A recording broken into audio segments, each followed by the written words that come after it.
friendly, pengganti plastik yang mudah terurai dan aman untuk yang lain. diciptakan Ada salah satu contoh sampah yang mengancam bumi. Ya, lalu apa saja produk eco-friendly pengganti plastik yang mudah terurai bahkan aman dikonsumsi? Sambil menunggu teman-teman kalian masuk.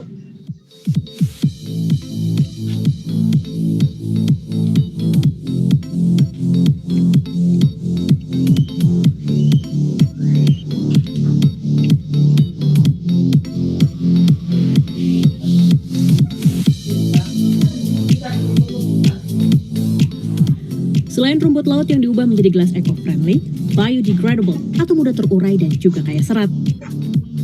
Dengan gagasan dan aksinya yang brilian, David mampu merevolusi produk lainnya agar layak dikonsumsi.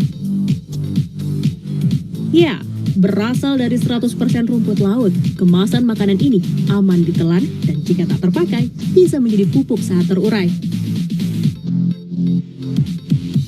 Bahan kemasan bukan plastik ini pun mudah larut saat diseduh. Inovasi ini diklaim merupakan yang pertama ditemukan di dunia.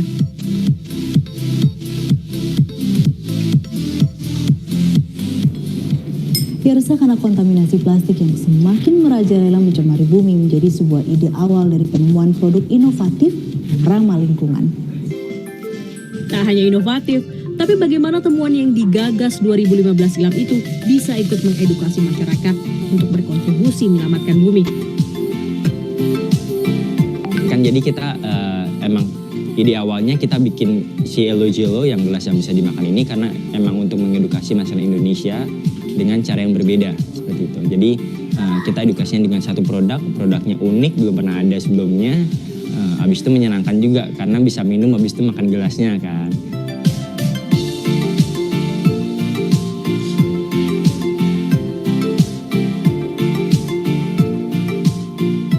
Berskala home industry dalam pembuatannya, Evoware menggandeng anak-anak dari panti asuhan di Pulau Mas, Jakarta Timur yang berbasis wirausaha. Profit dari hasil penjualan 100% untuk anak-anak panti. Harga gelas warna-warni bervariasi dari Rp9.000 hingga Rp20.000 per cupnya. Saya bisa lebih tahu bahwa rumput laut bukan hanya digunakan untuk bahan cemilan saja. Di tempat ini saya diajari oleh Kak David, rumput laut itu bisa diolah juga menjadi bahan atau produk yang berguna bagi keluarga atau rumah tangga. Tak hanya giat mengkampanyekan hidup tanpa plastik, David dan timnya berkomitmen akan terus menciptakan produk lain yang inovatif dan bisa dimakan dari bahan rumput laut. Yuk ikut berkontribusi meminimalkan penggunaan plastik sekali pakai dan beralih ke produk yang lebih bersahabat pada bumi kita. Yesi Pasha, Jakarta.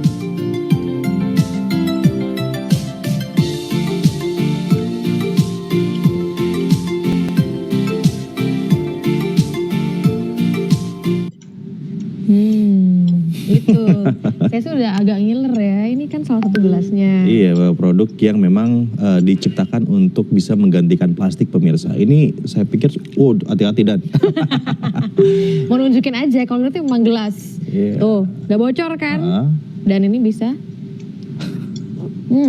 Ini ada aromanya loh. Gitu ya?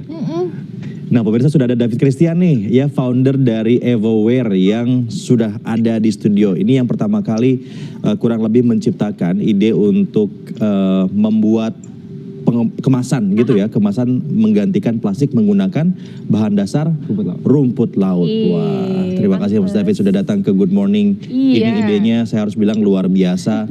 Nama Mas David itu sudah saya dengar beberapa tahun ke belakang ya, tentang orang gila yang menciptakan ide luar biasa seperti ini. Sederhana tapi actually inilah yang dibutuhkan sama banyak atau sama manusia di dunia sekarang ini ya. Tapi gimana untuk masyarakatnya sendiri di Indonesia terutama ya, dengan adanya penemuan ini mereka udah tinggi belum animonya atau justru masih mikir ini kayaknya bahan yang mahal ya?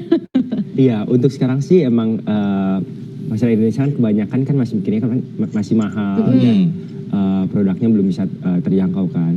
Tapi emang karena sebenarnya produksi kita juga masih dalam skala yang kecil sih, belum skala yang besar. Kemungkinan besar pastinya nanti ketika produksi kita udah massal, udah lebih besar, harga bisa lebih turun lagi, lebih terjangkau lagi. Dan emang kebanyakan sih kita dapat animonya dari luar sih. Dari luar negeri malahan ya, bukan Indonesia. Mas, gini deh Mas, ini penonton di rumah juga harus dikasih tahu dulu, ini produknya apa aja nih Mas yang dibawa sama Mas David sekarang ini? Jadi yang pertama kita ada ini Gelas ya? gelas, ini namanya Elo Jello. Elo Jello. Jadi kayak Oke. gelasnya bisa minum habis itu samakan sama gelasnya. Sambil nih. dimakan Iya. gelasnya. Tadi Iya. Daniel juga udah makan tuh Lucu sebagian banget makan ya. gelasnya nih.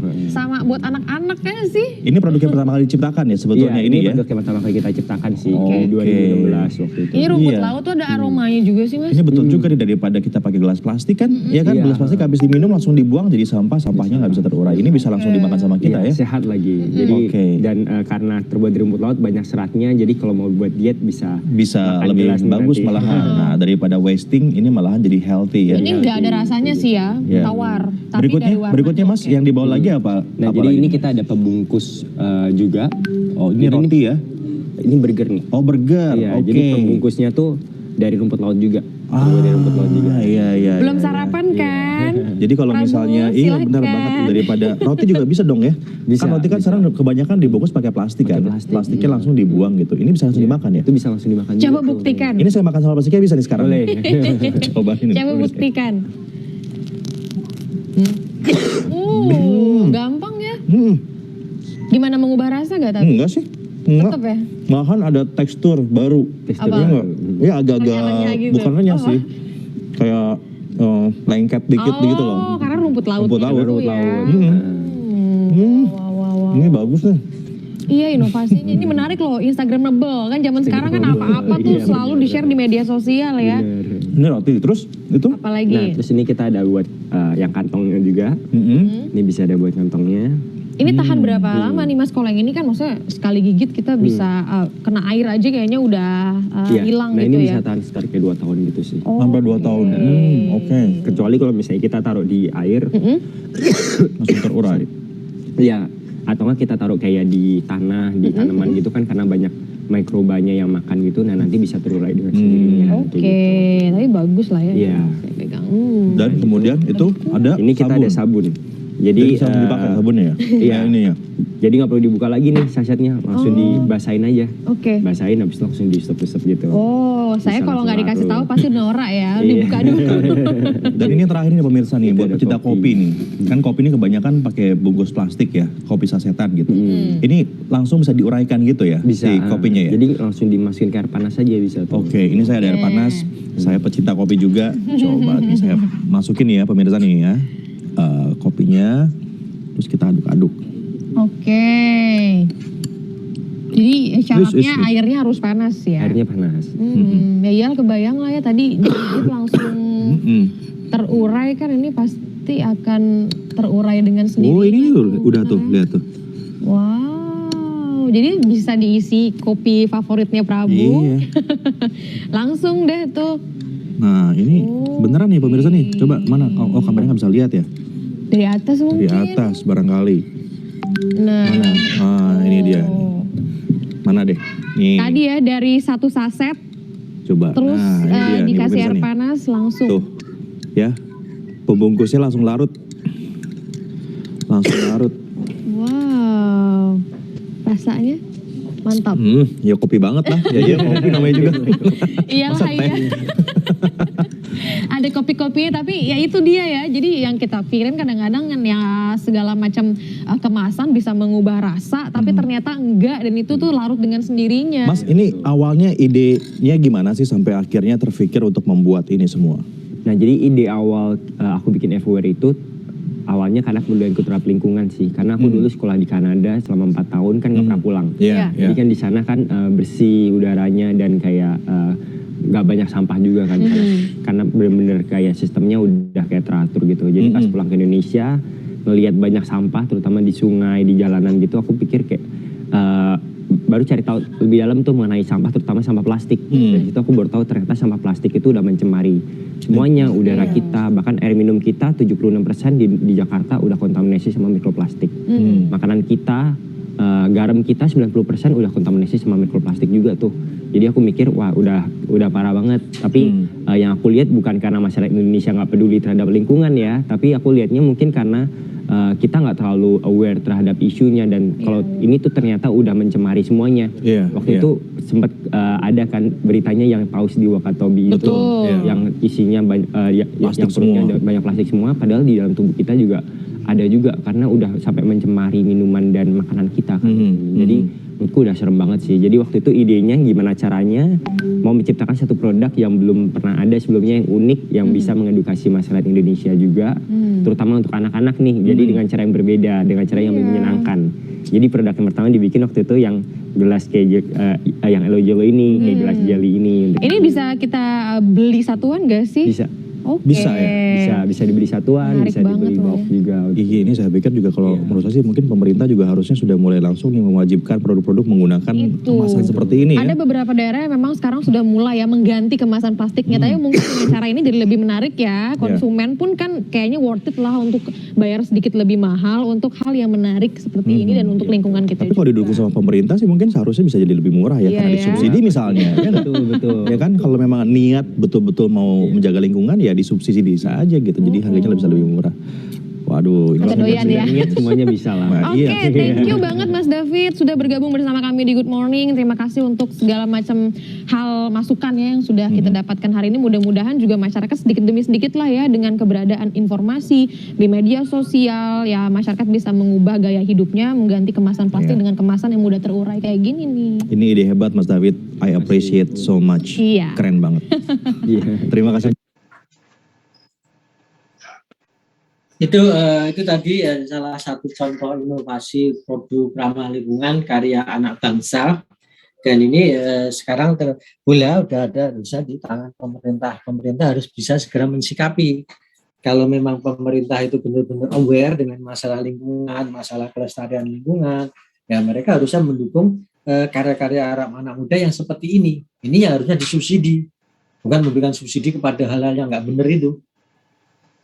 Yang masalah sampah itu kan sekarang ini menjadi masalah di kota-kota besar. Terus bahkan di desa-desa pun sampah plastik itu menjadi musuh bersama. Nah ini ada startup bisnis, dia coba mengembangkan kemasan dari bahan rumput laut. Nah ini kan sebenarnya multiplier efeknya kan cukup besar sekali. Di salah satu sisi kita bisa memberdayakan petani rumput lautnya. Kemudian hasil pertanian rumput lautnya bisa dijual ke perusahaan ini, di perusahaan ini terus kemudian diproses untuk menjadi kemasan. Kemasan nanti ada kebijakan pemerintah, mungkin di situ memberikan subsidi, harganya jadi murah. Nanti ujung-ujungnya pemakaian kemasan plastiknya bisa dikurangi. Tuh. Ini hal-hal seperti ini yang harusnya didukung. Oke. Untuk materi kali ini saya akan membahas masalah desain produk ramah lingkungan. Sebelum masuk ke materi intinya, ini ada contoh-contoh.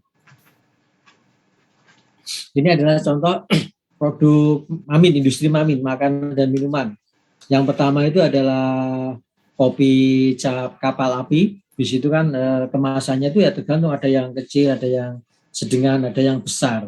Nah, tapi sama-sama meskipun kecil, sedang, besar pun di situ ada menggunakan kemasan plastik. Bahkan dulu ada salah satu tip ya untuk mengurangi pemakaian sampah plastik ini. Ya kalau mau beli kopi ya sekalian saja yang besar, jangan yang kecil. Kalau kecil kan sering belinya. Kemasan yang saset yang kecil, mau minum kopi beli 1 saset, besok beli lagi 1 saset. Itu kan sampahnya semakin besar. Kenapa nggak sekaligus katakanlah beli untuk kemasan yang besar, saya sekali beli tapi bisa dipakai untuk berkali-kali. Nah ini istilahnya kan apa? Sampah plastiknya, sampah kemasan kapal apinya ini kan bisa diminimalkan. Terus yang berikutnya ini yang kemasan Indomie, mie goreng. Ini kan yang namanya Indomie bagi masyarakat Indonesia itu sekarang ini Indomie bisa dikatakan mungkin menjadi makanan favorit yang kedua setelah nasi. Orang itu nanti termasuk juga orang Indonesia ketika ke luar negeri yang dibawa itu Indomie. Jadi nggak apa-apa lah kalau di sana nyari mie susah, tapi yang penting nanti ya Indomie tetap bawa. Mereka membawa di tasnya diisi Indomie yang banyak. Gitu. Nah ternyata di industri makanan ini ada yang mie ini kan ada banyak sekali pemainnya. Indomie, Supermie, mie ABC, terus mie sedap, kan banyak lagi yang lain. Terus Supermie juga itu. Nah, itu kan semua menggunakan kemasan plastik. Ada nggak ide misalnya katakanlah mengganti dengan kemasan yang katakanlah kalau yang tadi kalau yang menggunakan apa tadi menggunakan kemasan yang bisa dimakan itu nanti jangan-jangan karena sering dipegang orang jadi higienisnya rendah. Bisa nggak? Ya, nggak usah seperti itulah. Misalnya kita kemasan plastiknya itu mudah yang terurai. Itu salah satu bisa seperti itu. Bahkan untuk yang ini, yang kemasan kan tadi kan ini ada teknologinya ya, yang Evoware itu dia harus kuliah ke luar negeri selama 4 tahun. Ini kalau kita lihat para penjual mie ayam, mereka kan sudah ada yang melakukan inovasi itu. Mangkoknya juga bisa udah dimakan, bisa langsung dimakan kayak kerupuk. Nah, itu kan sebuah inovasi. Mereka mengurangi pemakaian mangkok. Kalau memakai mangkok, kenapa? Ya mangkoknya kotor harus dicuci menggunakan air, menggunakan sabun. Nah ini kalau mangkoknya itu langsung bisa dimakan, kalau yang mie itu kan airnya kan ya kadar airnya kan sedikit ya kalau yang mie itu. Nah itu kan bisa pakai kayak kerupuk itu mie tempatnya itu setelah itu bisa langsung dimakan. Ini kan dia bisa mengurangi pemakaian air dan mengurangi sabun sehingga dampak terhadap pencemaran terhadap airnya bisa ditekan. Terus yang berikutnya yang bawah itu kemasan teh botol sosro.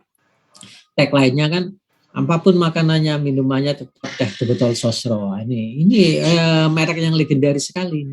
Zaman saya SD sudah ada. Sampai sekarang, sampai nanti mungkin dia masih akan tetap bertahan. Dan dia juga sudah melakukan banyak sekali inovasi. Keluaran pertama itu teh botol sosro, yaitu tehnya berada dalam botol kaca. Itu zaman saya, dan itu saya merasa rasanya itu kok lebih seger dibanding dengan yang botol plastik. Ini kalau menurut saya ya. Dan di mana dulu yang namanya teh botol itu sudah melegenda. Dia bisa dikatakan sebagai pemain tunggal yang tehnya. Tapi kalau yang untuk minuman yang pada sodanya kan ada Coca-Cola, ada Fanta, ada Pepsi, ya itu. Kalau yang teh botol hanya satu pada saat itu. Nah sekarang teh botol ini dia mulai berpikir kalau menggunakan kemasan botol kaca ini kan tidak praktis. Kemana-mana kalau kita beli kalau dibawa kan susah. Nanti takut kalau kebentur pecah.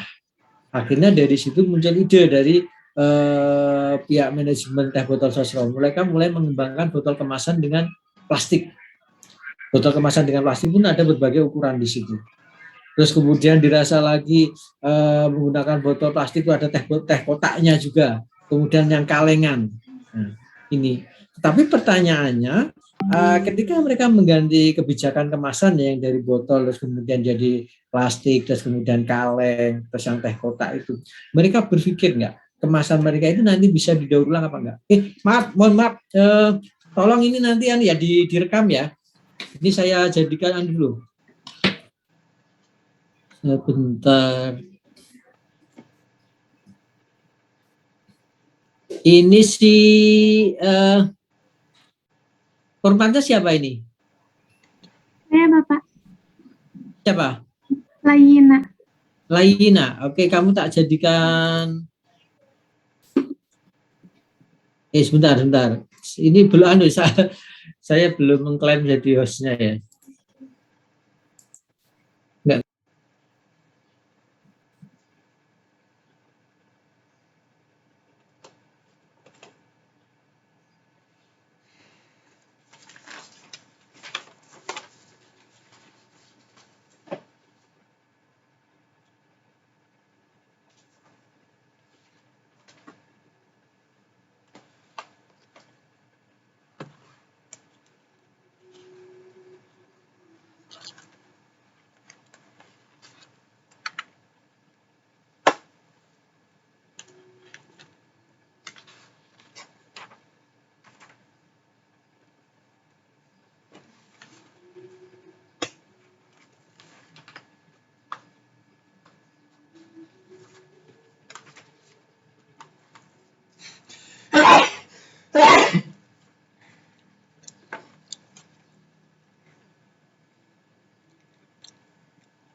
Recording in progress.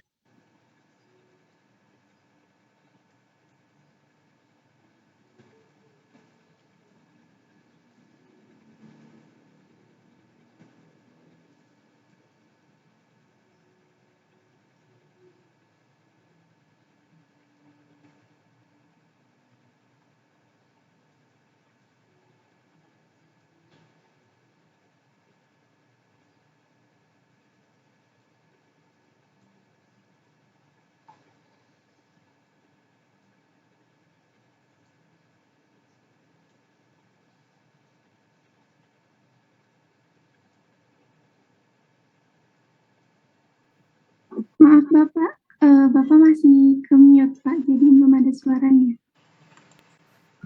Oke, saya ulang lagi.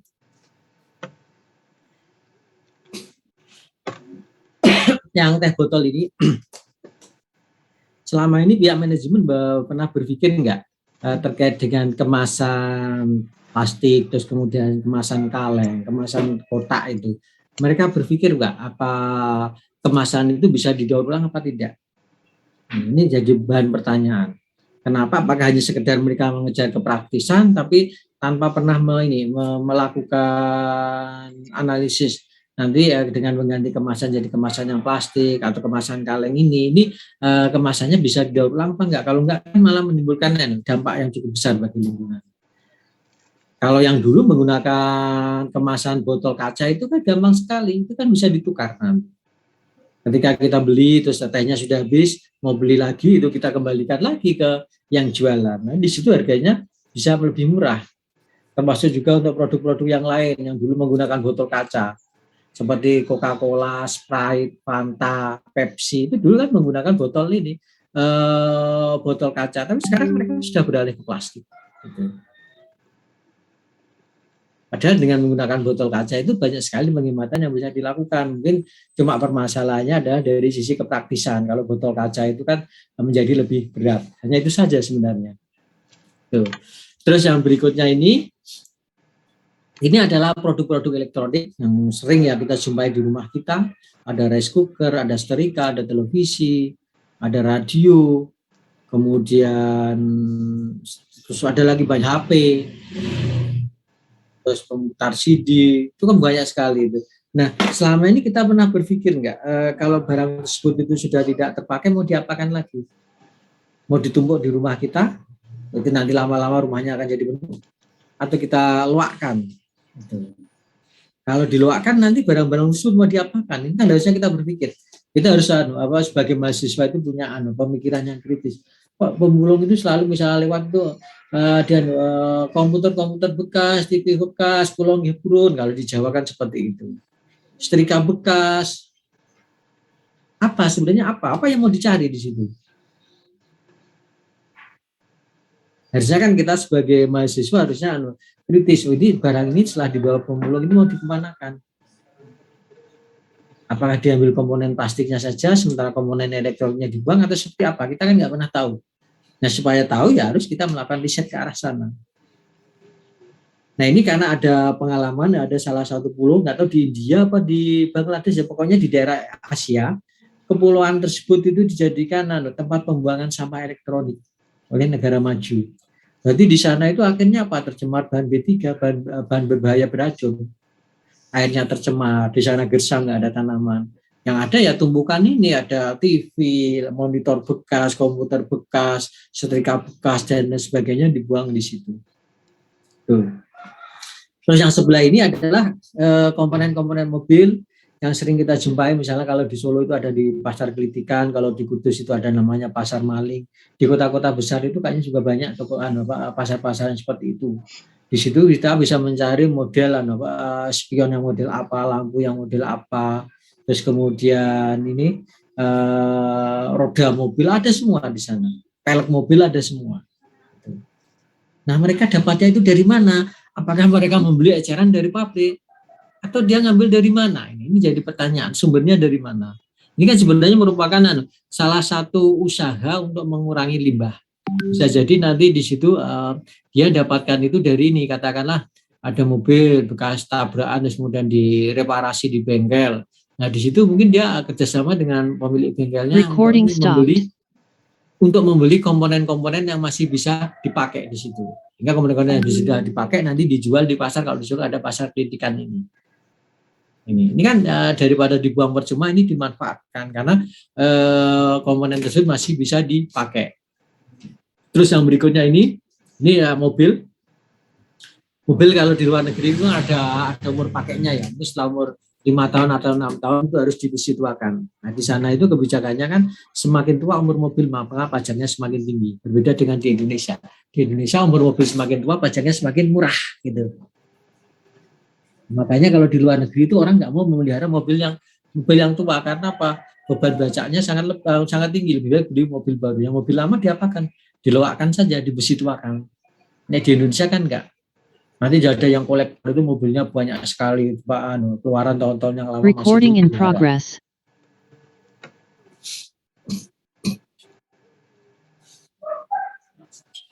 Nah, terus, nah ini terkait dengan mobil ini salah satu contohnya adalah kalau kita ini ke bengkel kalau di Jakarta ada yang namanya bengkel ketok magic gitu kan. Termasuk di ini itu kan memperbaiki mobil-mobil yang habis tabrakan, habis serempetan itu kan bodinya ringsek atau apa itu dibawa ke sana. Ini salah satu yang sering dijumpai adalah kaca depannya itu pecah, kaca mobilnya ini. Nah, kaca depan mobil yang retak ini tidak bisa diperbaiki lagi. Tetapi di situ yang sering sering kejadian ada banyak orang yang belum berpikir itu kaca yang pecah itu dibiarkan numpuk saja terus kemudian itu dibuang ke tempat sampah. Padahal di situ masih bisa didaur ulang dan dimanfaatkan untuk bahan isolasi fiberglass gitu. Nah di sini bagaimana caranya untuk mengolah ini menjadi bahan isolasi fiberglass? Ya serahkan ke ahlinya, orang yang menguasai teknologinya. Seperti itu. Kalau kita ingin tahu ya kita bisa belajar sebenarnya untuk mengolah kaca yang remak pecah ini untuk diolah jadi bahan fiberglassnya ini.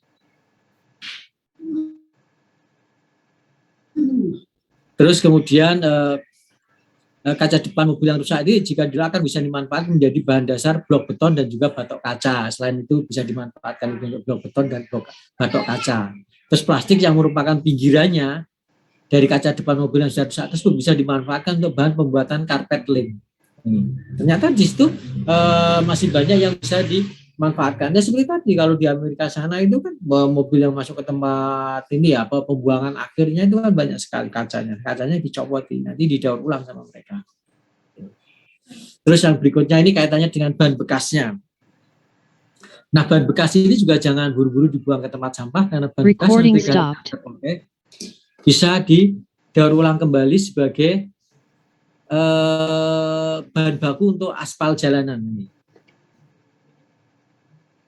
Bahan bekas diolah menjadi bahan baku aspal jalanan. Ini ada dosen teknik sipil UNS sudah melakukan riset memanfaatkan bahan bekas ini sebagai campuran aspal.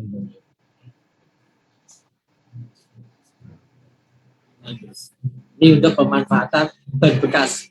Terus yang berikutnya gagang pintu. Nah, gagang pintu dari mesin itu kan terbuat dari besi. Ini bisa kita ambil lagi diolah nanti. Diolah dilebur menjadi besi baru. Terus jok mobil ini juga bisa dimanfaatkan di situ. Kan selama ini mungkin kita udah bosan dengan jok mobil kita, terus kemudian kita mengganti dengan jok yang baru. Terus jok yang lama mau dikemanakan? Pertanyaannya seperti itu. Bisa jadi nanti di joknya itu isiannya itu bisa dipakai untuk isian yang lain atau dipakai untuk produk yang lain. Misalnya bisa diambil terus kemudian dijadikan bahan pengisi untuk bantal atau guling itu kan bisa. Atau juga bisa digunakan untuk pengisi boneka, ganti dakronnya itu atau dicacah sebagai dakron itu bisa itu. Nih, itu untuk yang jok mobilnya. Terus oli mobil selain dimanfaatkan untuk yang ini sederhana dari kebutuhan rumah tangga kita, misalnya untuk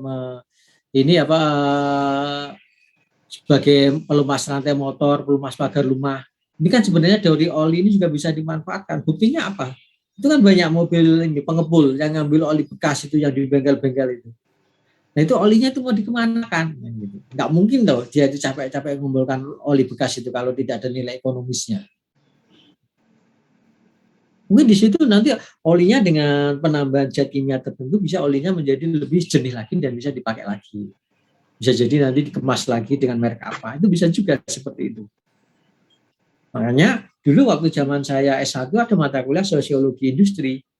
Nah kita akan diminta untuk meneliti yang sifat-sifat seperti ini. Misalnya katakanlah meriset mengenai perilaku pemulung, atau misalnya kalau kita melihat ini yang oli bekas ini, perjalanan oli bekas dari bengkel itu dari mana kemana terus nanti akan kemana itu. Recording in progress. Mau dikemanakan. Itu yang terkait dengan oli bekas. Terus yang berikutnya ini aki mobil. Aki mobil juga sama. Apakah aki mobil yang syuak itu hanya dibiarkan menumpuk saja atau bisa didaur ulang?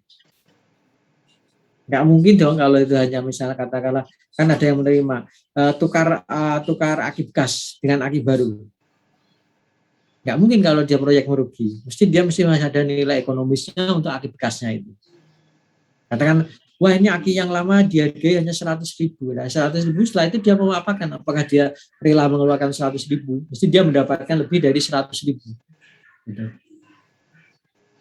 Apakah nanti akan diambil komponen-komponen di aki tersebut yang bisa dimanfaatkan, atau aki tersebut nanti mau didaur ulang?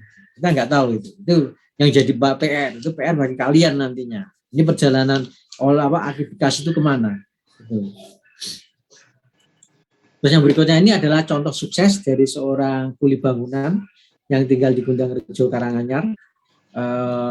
Dia awalnya kuli bangunan, terus kemudian dia melihat banyaknya sampah elektronik, mulai dari TV bekas, kemudian monitor bekas, terus kemudian ada komputer bekas. Nah, di situ mulai berpikir, nah ini kalau dibiarkan terus-menerus tempat sampahnya penuh. Terus kemudian dia punya ide untuk merakit TV bekas dari komponen-komponen bekas tadi, dari komponen-komponen buangan tadi. Nah dari komponen tersebut, misal TV, dia lihat, ini monitornya masih bagus diambil. Terus kemudian yang dari dalamnya itu apa saja yang masih bisa, komponen elektronik apa saja masih bisa dipakai. Nah itu dipreteli, terus kemudian dirakit kembali menjadi sebuah TV baru. Punya merek sendiri. Dan waktu itu pasarnya juga cukup bagus. Dia membidik pasar ini golongan bawah. Gitu. Dengan harga TV harga 350, orang bisa menikmati siaran TV. Nah ini kan sebenarnya ide kreatif. Ide kreatif dan itu harus didukung. Nah permasalahannya waktu itu tiba-tiba ada yang lapor ke polisi bahwa ada orang memproduksi TV, terus kemudian dijual, terus di situ dia tidak ada SNI, ini kan merugikan negara. Wah, ini sok-sok ini yang lapor itu. Sebenarnya intinya saya melihat itu hanya permasalahan ini, persaingan bisnis saja. Yang namanya hukum jual beli kan, kalau ada penjual ada pembeli dan dua-duanya sama-sama sepakat mengenai harga kan nggak ada yang dirugikan. Cuma dia berkedok produk yang diedarkan atau dijual di Indonesia harus ada SNI-nya. Kalau tidak ada SNI-nya itu melanggar hukum.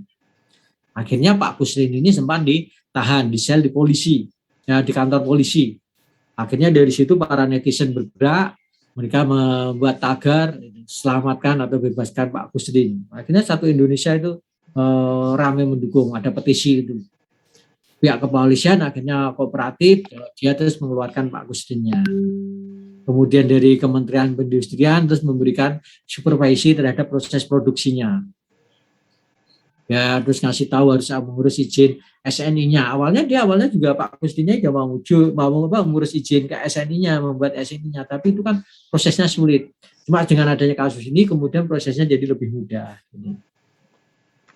Ini orang-orang yang bergerak menciptakan peluang bisnis dengan memanfaatkan barang bekas. Ini salah satunya Pak Kusrin dekat di Solo. Itu contoh produk yang ramah aktivitas untuk menggunakan bahan-bahan bekas menjadi produk yang bernilai lebih. Terus yang berikutnya ini terkait dengan desain yang ramah lingkungan. Ketika kita bicara masalah desain produk yang ramah lingkungan, maka itu tidak akan pernah lepas dari tangan seorang desainer. Di sini ada peran seorang desainer di balik kesuksesan sebuah produk. Contoh misalnya Toyota itu, Avanza, Veloz, terus kemudian Toyota Camry. Itu bisa banyak orang suka apa itu di balik itu mesti ada orang yang mendesainnya. Bentuknya yang Avanza, Veloz itu seperti apa, atau Avanza yang biasa seperti apa. Gitu. Innova itu yang seperti apa desainnya, itu mesti ada orang mendesain. Nah di sini nanti orang yang mendesain itu juga harus bertanggung jawab terhadap hasil desainnya. Ketika produk tersebut itu dipakai, terus kemudian produk tersebut sudah tidak bisa dipakai lagi, dampak terhadap lingkungannya itu besar apa enggak? Ini seorang desainer di awal dalam tahapan membuat desainernya dia harus berpikir ini nanti material yang digunakan apa, terus dampak dari pemakaian material ini kayak apa bagi lingkungan. Dia harus berpikir dulu. Karena apa? Nanti si desainer ini akan dikenakan tanggung jawabnya juga di situ. Dia akan dikenai tanggung jawab, Pak. Ini kalau kita bicara idealis, nanti di hari akhir seorang desainer akan ditanya, kamu kerjaanmu ini membuat desain mobil Avanza seperti ini bagus sehingga banyak orang yang membeli. Kamu tahu nggak dampak dari banyak orang yang membeli? Itu pencemaran udaranya menjadi tinggi. Gitu. Kamu memenuhi planet bumi dengan mobil, kena sih desainernya itu. Makanya pada saat di proses pembuatan desainernya ini seorang desainer juga harus berpikir, dia harus mempertimbangkan umur mobilnya itu berapa lama, terus kemudian material yang dipakai itu ya harus material yang ramah lingkungan. Terus nanti kalau mobilnya sudah tidak bisa dipakai itu nanti dikemanakan. Di situ dia harus memberikan penjelasan yang jelas. Kalau produknya sudah bisa tidak dipakai, ini harus didaur ulang. Harus ada penjelasan seperti itu. Makanya di sini terkait dengan permasalahan desain itu ada yang namanya desain yang berkelanjutan atau yang sustainable development. Itu banyak sekali ya sustainable ini. Ini keberlanjutan. Ini sangat kompleks, namun setiap profesi akan memiliki andil dalam pelaksanaan kehidupan yang seimbang. Seorang desainer produk memiliki peranan penting dalam keberlangsungan lingkungan, perekonomian stabil, serta kesejahteraan masyarakat. Ini ada peranan seorang desainer.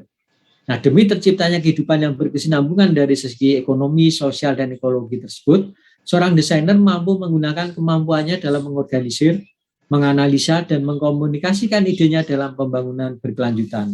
Untuk itu diperlukan pemahaman yang praktis untuk dapat menjalankan fungsi desainer dalam menciptakan produk-produk yang ramah lingkungan, sekaligus memberi keuntungan dan memberikan dampak yang baik bagi masyarakat. Ini analoginya seperti ini. Ada seorang desainer baju, dia membuat baju yang transparan atau yang memperlihatkan lekuk-lekuk tubuh. Nah, dengan adanya model baju yang seperti itu menjadi mode, ini nanti ternyata di situ ada korelasinya dengan kejahatan seksual.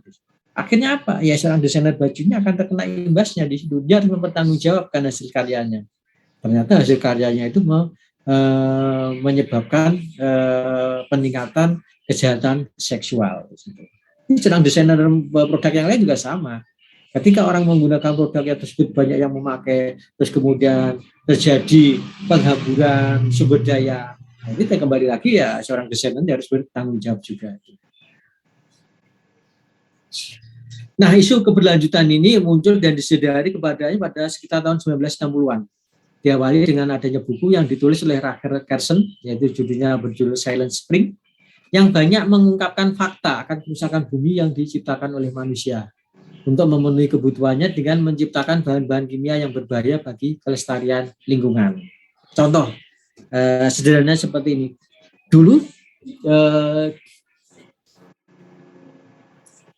Dulu ketika HP itu belum ditemukan, orang ketika mau berkomunikasi yang menggunakan surat, menggunakan telegram, terus bagi orang yang mampu itu dia memasang telepon kabel gitu. Itu dulu. Tapi dengan adanya perkembangan teknologi akhirnya muncul telepon tanpa kabel, muncul HP.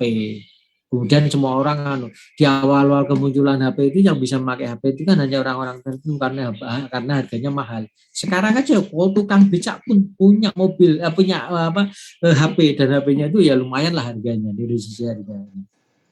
Nah, kenapa bisa seperti itu? Ya ini karena fasilitas yang disediakan HP itu banyak sekali manfaatnya. Ini berarti nanti dengan banyaknya pemakaian HP akhirnya apa? Konsumsi energi listriknya juga meningkat untuk ngecas atau ngisi baterai HP-nya. Berarti di situ apa yang terjadi? Ya, ada peranan seorang desainer produk HP-nya. Cuma di HP ini kan sebenarnya sudah ada mulai ini ya Pak, perkembangannya ke arah sustainable-nya keberlanjutan cukup tinggi. Contoh yang awal ketika kita beli pulsa kan bentuknya pakai pulsa fisik yang ada kartunya itu. Kita gesek, terus kemudian kita isikan nomor PIN-nya itu, masukkan ke HP kita, nanti pulsa akan tertransfer di situ. Sekarang kan kita kalau beli pulsanya pulsa elektronik, nggak perlu memakai kartu tadi kan dari plastik ya. Ini sudah mulai ke arah keberlanjutan. Terus kemudian Demikian juga dengan HP yang lain itu kan ada ini masalah keterangannya itu. Tapi masa keterangannya tingkat ini kecerahan. Tingkat kecerahannya itu kan bisa diatur. Kalau semakin cerah gitu ada boros akan baterai. Tetapi kalau dibuat agak redup, ini baterainya menjadi lebih hemat. Nah, ini kan sebenarnya dikaitkan dengan masalah ramah lingkungannya tadi. Kalau pakainya misalnya itu nggak bisa diubah, kecerahannya itu hanya langsung munculnya sangat cerah sekali, otomatis nanti dia akan sering ngecas baterai HP-nya, ngecas baterainya. Tapi kalau bisa diatur, ini kan nggak perlu, ini kalau malam apa-apa ini tingkat kecerahannya diturunkan karena nggak dipakai, itu kan bisa menghemat pemakaian baterainya. Nah ini kembali lagi ke bukunya Silent Spring ini, Rachel Carson. Dia banyak mengungkapkan fakta akan kerusakan bumi yang diciptakan manusia untuk memenuhi kebutuhannya dengan menciptakan bahan-bahan kimia yang berbahaya bagi kelestarian lingkungan. Kemunculan buku ini membuat banyak para pengamat merasa bergerak dan mulai melakukan berbagai macam kampanye sebagai bagian dari persetujuan akan pembangunan berkelanjutan. Di Indonesia sendiri ini ada Undang-Undang Nomor 23 Tahun 97 berisi tentang pengembangan keberlanjutan dalam pemeliharaan lingkungan. Nah, di sini desainer memiliki peranan penting dalam pembangunan berkelanjutan karena fungsinya dalam memenuhi kebutuhan manusia yang saat ini terus meningkat.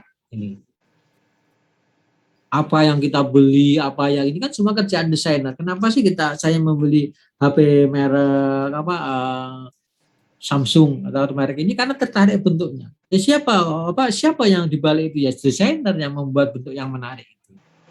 Kenapa saya menggunakan komputer merek Dell? Wah, ini tampilannya bagus, ini bahannya kuat, tahan banting dan lain sebagainya. Siapa yang membuat itu? Ya desainer.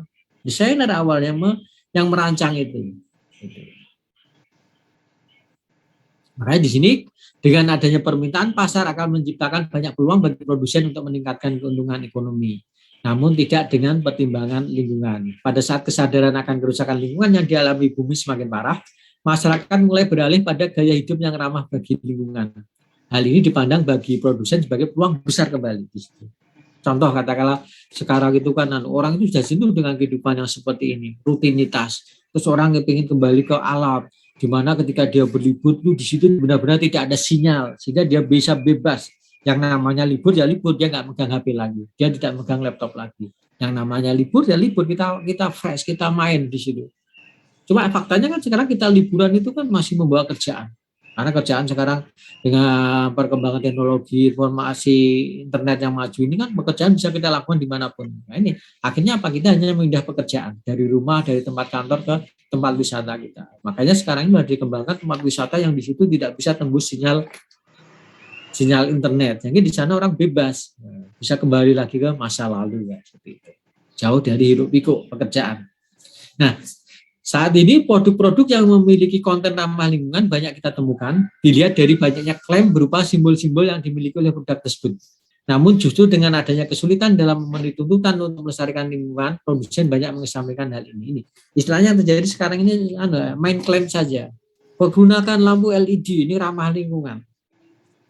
Memang dia udah pernah dibuktikan Mbak dengan menggunakan lampu LED itu nanti rekening listriknya turun sekian per bulannya. Itu harus jelas di situ. Dan kemudian ada sepeda motor Honda ini irit bahan bakar, iritnya seberapa per kilo, 1 kilonya itu butuh berapa liter bensin. Mobil juga sama, irit bahan bakar, bener nggak itu?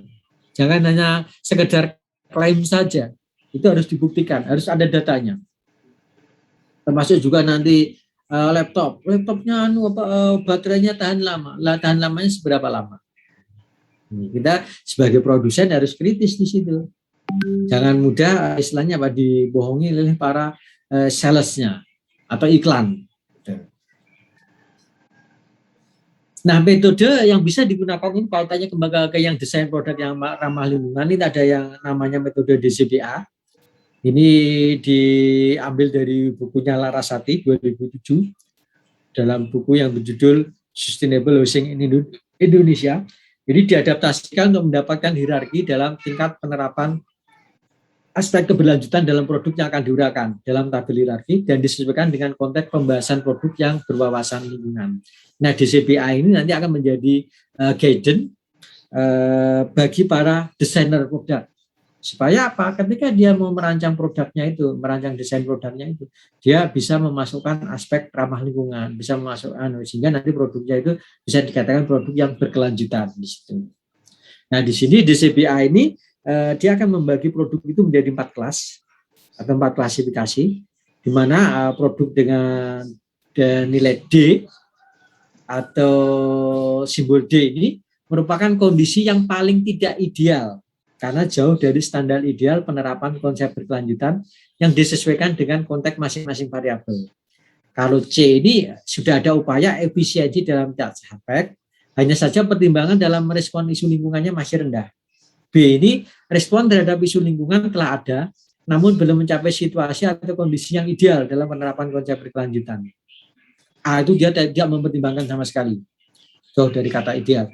C, ada upaya, tetapi hanya saja pertimbangan dalam respon isunya itu masih rendah. Tetapi kalau yang B ini, dia sudah mulai ini, respon terhadap isu lingkungan telah ada, namun belum mencapai situasi atau kondisi yang ideal. Kalau A ini kondisi yang paling ideal dari penerapan konsep berkelanjutannya. Ini parameternya di situ nanti akan diuraikan, di situ ada material, ada proses produksi. Katakanlah contohnya misalnya untuk material. Simbol D itu dia jika menggunakan bahan yang umum dan mudah digunakan serta murah. Ini. Di situ kan bahan yang umum. Tidak ada proses inovasi kreativitasnya, tidak ada di situ. Dia melihatnya ya kalau sepeda itu ya dari logam, nggak ada sepeda dari material yang lain. Itu D berarti kan. Padahal faktanya di Temanggung sana ada industri yang membuat sepeda dari bambu. Rangkanya dari bambu. Terus kalau yang C, dia sudah mulai mengurangi penggunaan bahan yang berbahaya bagi alam. Gitu. Ini kurang dari 50%, dia pemakaian bahan ramah lingkungan itu dalam proses produksinya kurang dari 50%. Terus kalau yang B, dia sudah mulai menggunakan bahan kayu atau rotan secara efisien. Ini antara 70 sampai 90%. Jadi perusahaan atau model B ini kalau dia sudah menggunakan materialnya dari bahan kayu atau rotan. Dan itu komposisinya antara 70 sampai 90 dari keseluruhan material yang digunakan. Kalau yang A, pengembangan material bersifat reuse dan recycle. Ini benar-benar barang bekas yang dipakai. Ini. Jadi kalau yang dapat simbol A, itu untuk yang material. Kalau yang untuk proses produksinya, simbol D itu jika menggunakan metodologi manufaktur sederhana tanpa pertimbangan apapun. Yang di sini penting ada mesin langsung proses, ada mesin proses, dia nggak mempertimbangkan yang lain. Tidak ada efisiensi, tidak ada pencegahan limbah. Kalau yang C, dia sudah mulai melakukan efisiensi proses produksi. Ini sudah mulai ada sedikit kesadaran. Kalau yang B, dia sudah mempertimbangkan keberlangsungan dari setiap proses produksi serta efisiensi manufaktur. Kalau yang A, dia udah LCA, udah bagus ini. Ini. Dalam menggunakan metodologi LCA dalam melakukan pertimbangan presisi manufaktur dan penggunaan produknya. Ini menurut Elmas 2011. Terus yang variabel yang ketiga, ini terkait dengan kemasan. Untuk yang D, lebih dari 20% dari total keseluruhan produk, ini karena kurang pertimbangan ini. Ini kemasannya sendiri itu lebih dari 20%-nya. Terus kalau yang C, 11-20% dari total keseluruhan produk. Ini berasal dari kemasan. Kalau yang B, 5-10% dari total keseluruhan produk. Berarti di sini dari D, B, C, A ini kemasannya, bisa dikatakan berat kemasannya itu semakin kecil di situ. Kalau yang A, hanya kurang dari 5% dari total keseluruhan produknya. Kemasannya ini semakin kecil. Terus yang berikutnya, finish product, merupakan produk imitasi atau hanya ikut-ikut yang sudah ada. Ini tidak ada improvisasi dan tidak ada inovasi untuk mengembangkan produk baru. Kalau yang C, produk modifikasi dari yang sudah ada sebelumnya. Terus yang C, B, merupakan produk inovasi dengan fungsi yang sama. Terus kalau yang A, merupakan produk yang sama sekali baru. Nah, sama sekali ini berasal dari inovasi dan sebelumnya belum ada. Transportasi dan distribusi. Kalau yang D itu transportasinya menggunakan mobil atau bus. Ini apa? Karena di sini yang dipakai adalah kereta api. Kenapa kereta api? Kereta api sekali perjalanan itu mampu mampu mengangkut barang dalam jumlah yang besar. Terus pemakaian bahan bakunya ini lebih irit dibanding yang lain. Di sini kalau dikasih simbolnya D itu jika menggunakan kereta apinya 0%, dia tidak menggunakan kereta api sama sekali. Kalau yang C menggunakan kereta api 50-70%, kalau yang B 75-100%. Kalau yang A tidak menggunakan kendaraan dengan bahan bakar minyak bumi atau paling tidak memiliki jarak tempuh sepanjang kurang dari 24 km dari titik penggunaan. Berarti di sini salah satu cara untuk memenuhi ini ya target atau variabel transportasi dan distribusi ini, pabriknya itu dekat dengan sumber bahan bakunya, sehingga aktivitas transportasinya menjadi berkurang. Coba nanti dia akan kena di distribusinya dari pabrik ke konsumen. Tetapi ini masih mending. Dia kan hanya kena dari satu sisi. Berbeda kalau pabriknya juga jauh dari sumbernya, kena semua. Dari sumber bahan baku ke pabrik udah jauh, dari pabrik ke distribusi ke konsumen juga jauh. Berarti kena 2 kali. Terus yang berikutnya, akhir siklus produk. Yang D itu mampu mengurangi pembuangan akhir hingga 20%. Kalau yang C mengurangi pembuangan akhir hingga 40%, B itu mengurangi pembuangan akhir hingga 60%, dan A mengurangi pembuangan akhir hingga 80%. Ini kaitannya dengan tadi, misalnya kalau mobil itu kalau masuk kategori B, jika ketika dibuang itu hanya ini, pembuangan hingga 60%, berarti 40%-nya itu masih bisa dipakai di situ, digunakan kembali. Gitu. Kalau yang ini, wah ini sedikit sekali yang bisa dipakai. Dampak sosial, di sini tanpa mempertimbangkan kenyamanan ataupun keamanan, baik bagi karyawan ataupun konsumen, tidak mampu mengatasi polusi lokal dan keterbatasan lahan. Itu D.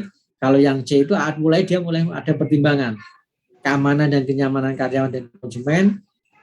D-nya itu ada usaha penanganan polusi lokal ataupun keterbatasan lahan. Kalau yang A memberikan kenyamanan, keamanan pada manusia, baik karyawan maupun konsumen. Terus dia juga mampu mengurangi polusi lokal maupun keterbatasan lahan. Profit mencapai keuntungan 25%. Kalau yang C itu 50%, B-nya 75%, dan A itu mencapai keuntungan 100%. Nah, ini nanti kita akan coba ini ya melakukan perbandingan 3 buah produk dengan menggunakan metode DCBA tadi. Nah, ini parameter yang akan digunakan dalam penelitian ini didapatkan dari beberapa contoh kasus yang ada pada badan atau organisasi yang telah ada sebelumnya. Ini yang dari sebuah badan bioregional, ini One Planet Living. Ini nanti ada kriterianya, contohnya misalnya karbon nol. Ini menggunakan bangunan yang memiliki sistem penggunaan energi lebih rendah. Pembuangan nol, mengurangi pembuangan sampah dan menggunakannya kembali apabila memungkinkan. Terus transportasi yang berkelanjutan, ini mencanangkan penggunaan kendaraan dengan tingkat pengeluaran karbon rendah. Material yang berkelanjutan, menggunakan produk berkelanjutan dengan penggunaan energi rendah keterangannya. Kalau lokal dan bahan pangan yang berkelanjutan, ini memilih menggunakan energi yang sedikit, lokal, atau kemudian makanan organik. Habitat alami dan kehidupan alam liar, ini melindungi dan memperluas habitat lama, menciptakan spesies baru. Dan yang budaya dan warisan, ini penjelasannya melestarikan warisan budaya, serta mendukung perkembangan lokal. Kesejahteraan dalam upah dan ekonomi, mendukung komunitas dan lokalisasi. Kesehatan dan kebahagiaan, ini menjalankan hidup aktif untuk mencapai kehidupan yang sehat dan berbahagia. Ini yang dari One Planet Living-nya. Terus yang berikutnya ini terkait dengan Ekologi Action Center. Ini ada komitmen produsen pada sustainable-nya, komposisi produknya, aspek lain dari produk, pemeriksaan strategi pembuangan, konsiderasi biayanya. Kalau yang Green Building Packs, ini industri produk berkaitan dengan produksi dan manufaktur. Di sini akan terdiri dari pemasukan, pengeluaran, penggunaan air, penggunaan energi, kemasan, emisi gas buang, transportasi, dan rantai komandonya. Terus menurut Lumberman Merchandising Corporation, produk dinyatakan sebagai produk ramah lingkungan dilihat dari 5 kategori. Yang pertama, jika produk itu dibuat dari bahan daur ulang, barang rongsokan atau sisa pembuangan agrikultur. Contoh tadi, yang televisi dari ini, perakitan televisi dari komponen bekas, ini berarti masuk ini. Dia kategorinya bagus itu. Karena apa? Dia menggunakan bahan daur ulang. Terus yang contoh yang kemarin yang di video itu, membuat dinding kayu dengan memanfaatkan potongan kayu-kayu kecil. Ini juga nilainya tinggi nantinya. Terus yang kedua, produknya itu merupakan konservasi dari sumber daya alam. Ini sumber daya alamnya diubah menjadi produk yang dibutuhkan oleh manusia. Terus produk yang menghindari substansi beracun atau gas buang lainnya, produk yang dalam pemakaiannya atau operasinya itu hemat pemakaian akan air atau energi. Terus yang kelima, produk yang berkontribusi dalam segi kesehatan dan keamanan. Nah, untuk mencapai tujuan dari penelitian, maka 8 aspek yang dapat digunakan sebagai media dalam menciptakan produk yang berkelanjutan di Indonesia. Ini dia akan menggunakan 6 aspek produksi dan polusi yang telah dipaparkan oleh Victor Papanek dalam Green Imperative. Yang pertama ini ada pemilihan material, kemudian proses pembuatannya, manufaktur, kemasan, finish product, terus transportasi dan distribusi. Yang keenam akhir siklus produk. Padahal kalau kita lihat tadi kan dari panduannya tadi ada 8. Nah ini tergantung nanti kesepakatannya, nanti kita akan menggunakan berapa komponen.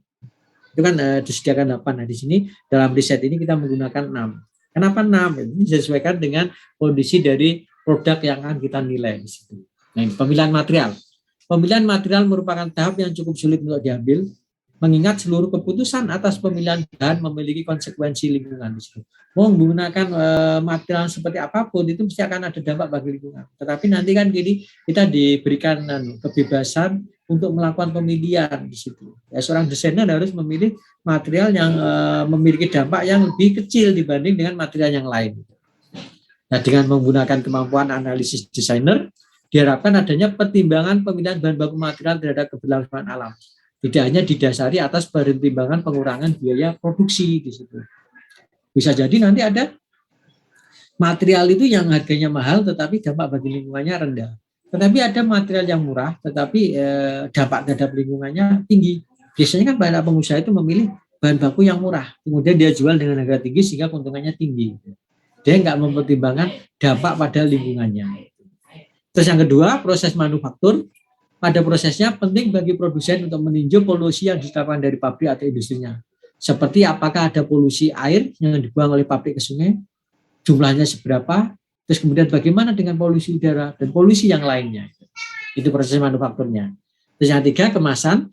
Pemilihan material serta penggunaan metode yang tepat merupakan nilai penting dalam pembuatan kemasan. Penggabungan produk dengan kemasan sebagai satu produk utuh banyak dijadikan opsi untuk mengurangi pembuangan kemasan yang berlebih. Contohnya tadi, kopi dikemas dengan menggunakan plastik dari ganggang rumput laut, itu kan ternyata bisa diseduh, nggak dibuang lagi. Terus sampo dibungkus dengan plastik yang dari rumput laut tadi, nggak perlu dibuka, bisa langsung dipakai, dibasahi nanti bisa langsung dipakai. Ini terkait dengan kemasan. Ya harusnya kan kita seperti itu ya, kemasan itu selain melindungi juga bisa dipakai. Jangan hanya sekedar ini ya, hanya sekedar membungkus saja tapi tidak ada fungsinya di situ. Kalau kita lihat kan banyak kemasan, produk-produk yang dijual itu kan kemasannya berlapis-lapis. Fungsinya apa? Hanya untuk estetika, hanya untuk menarik pembeli. Nah, seperti itu harus dihindari. Terus yang keempat, finish product, ini produk jadinya. Produk-produk dalam kategori produk konsumen merupakan produk yang mampu digunakan dalam jangka waktu yang panjang. Nah, di sini adanya persaingan tiap produsen untuk menghasilkan varian yang bermacam-macam. Hanya dari satu produk akan membuat eksploitasi materialnya menjadi berlebih di situ. Kalau mau varian, ya variannya itu berbeda. Jangan sampai hanya perbedaan warna saja atau stripping. Kalau Honda kan seperti itu. Perbedaannya apa ini antara yang warnanya biru, kemudian yang warnanya merah itu. Hanya strippingnya saja yang berbeda. Jangan seperti itu. Kalau mau varian ya sekalian saja. Varian yang memiliki fungsi yang berbeda. Itu. Terus yang kelima, ini aspek transportasi dan distribusi. Dimulai dari tempat pengambilan bahan mentah menuju pabrik, kemudian dari pabrik menuju pusat distribusi, dari pusat distribusi menuju toko, dan dari toko menuju pengguna. Nah, semakin panjang jalur distribusi, maka akan semakin banyak bahan bakar yang digunakan. Emisi karbon CO2-nya juga semakin tinggi. Maka penting adanya perancangan jalur transportasi yang sependek mungkin, misalnya dengan melakukan pemotongan jalur pengambilan bahan mentah, dengan menempatkan pabrik mendekati lokasi bahan mentah. Terus kemudian untuk mendistribusikan produknya dari pabrik ke konsumen, itu nanti di mata kuliah OR itu nanti ada pemilihan jalur terpendek. Tujuannya apa? Sekali jalan dan kemudian menggunakan jalur yang lebih pendek, dia bisa melayani agen-agennya. Itu nanti menarik itu di mata kuliah OR itu ada itu nanti. Terus yang keenam, akhir inklusi produk, WIS-nya ini banyak produk yang menjadi tidak memiliki nilai setelah masa pakai produk tersebut habis. Maka penting bagi desainer untuk mampu merancang produk yang mampu dengan mudah digunakan kembali. Selain itu, penting untuk mempertimbangkan pembuangan yang dihasilkan dari sebuah produk saat masa gunanya telah selesai. Nah ini, desainer di Indonesia itu belum berpikir ke arah situ. Dia hanya membuat desain saya itu menarik, kemudian ketika di launching di pasar, banyak orang yang membeli. Dia kelupaan. Nanti kalau produknya sudah tidak bisa dipakai, mau diapakan? Nah, itu. Seperti spring bed. Pernah nggak terpikir limbah dari spring bed itu mau diapakan? Oh bisa Pak, itu kan sebenarnya di dalamnya kan ada komponen pernya, itu pernya diambil saja. Jangan langsung spring bed bekas yang dibuang ke sungai, menimbulkan banjir. Nah, itu kan nanti sebenarnya kan komponen-komponen yang di dalamnya itu kan ada kayu, ada pernya itu bisa diambil. Terus ini yang kainnya itu kayaknya bisa dicacat atau apa dijadikan untuk material yang lain. Terus ini untuk studi kasusnya ada 3 produk hasil dari 3 ini ya. Sebuah produsen ini ya terdiri dari Magno, CH Ideatorium, dan Studio Hiji. Magno dipilih sebagai percontohan terbaik yang dimiliki Indonesia dalam dedikasinya terkait dengan isu pelestarian lingkungan dan pengembangan kemampuan masyarakat Temanggung dalam bentuk pembuatan produk kayu. Ini dari Temanggung. Ini dari contohnya ini kan apa? Kayak radio tuh ini. Radio dengan boxnya ini box kayu. Terus CH Ideatorium, sebuah studio produk yang dibuat oleh salah satunya adalah desainer produk dengan ketertarikan yang cukup mendalam terhadap penggunaan produk barang-barang ini, barang-barang bekas, termasuk di dalamnya penggunaan kayu-kayu bekas. Kalau yang Studio Hiji merupakan studio desain produk yang diciptakan oleh desainer dengan ketertarikan terhadap bahan-bahan alam, misalnya menggunakan kayu, menggunakan rotan. Nah di sini kita akan mengkaji aspek sustainable-nya dengan menggunakan metode DCBA tadi. Ini yang pertama Magno. Ini kaitannya dengan variabelnya. Yang pertama material. Magno analisis produk industri, dia menggunakan bahan baku utama kayu alami. Ini kayu proses tebang pilih. Jadi bukan dari hutan lestari, tapi memang hutan produksi, dan proses penebangannya pun memilih tidak asal tebang. Kayu yang benar-benar tua saja yang dipakai di situ. Proses produksi memakai sistem berantai yang akan meningkatkan efisiensi produksi. Kemasannya sebagai penambah keutuhan keseluruhan produk dan dapat beralih fungsi. Kemasannya itu menyatu dengan produknya. Finish produk, produknya premium dengan penggunaan tenaga manual yang besar. Berarti di sini pada proses produksinya lebih banyak menggunakan tenaga manusia. Sedikit menggunakan mesin. Transportasi dan distribusi. Sistem pendapatan bahan baku efektif yang ditujukan dalam rangka mengurangi pemakaian bahan bakar. Ini berarti dia pabriknya itu mendekati sumber bahan baku di situ.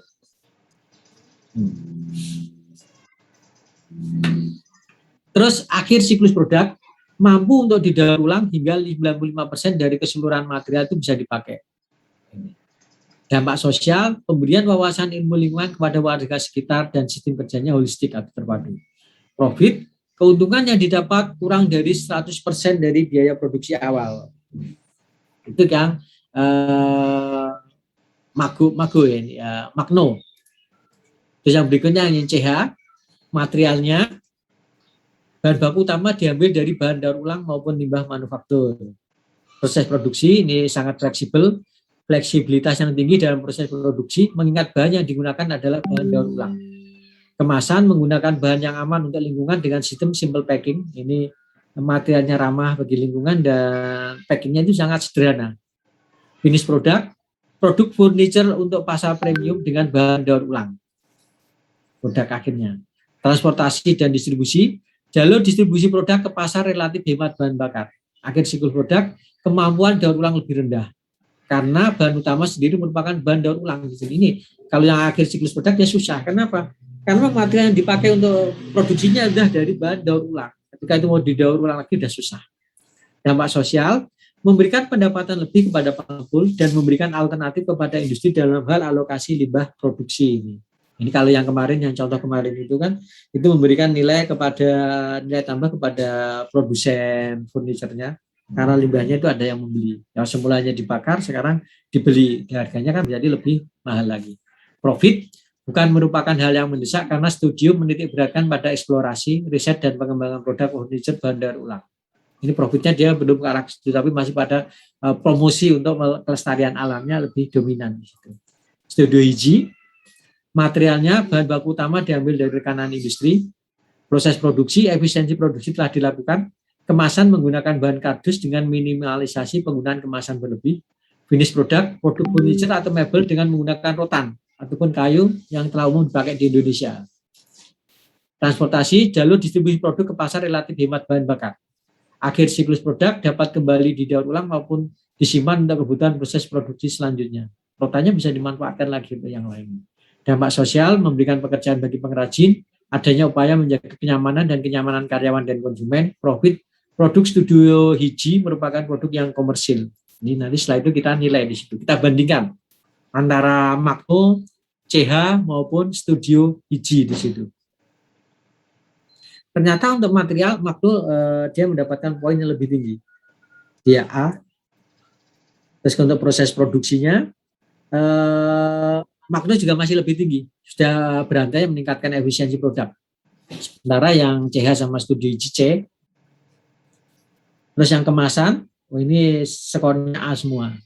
Finish produk, ini yang finish produk itu yang Magno, ini B, terus yang ini yang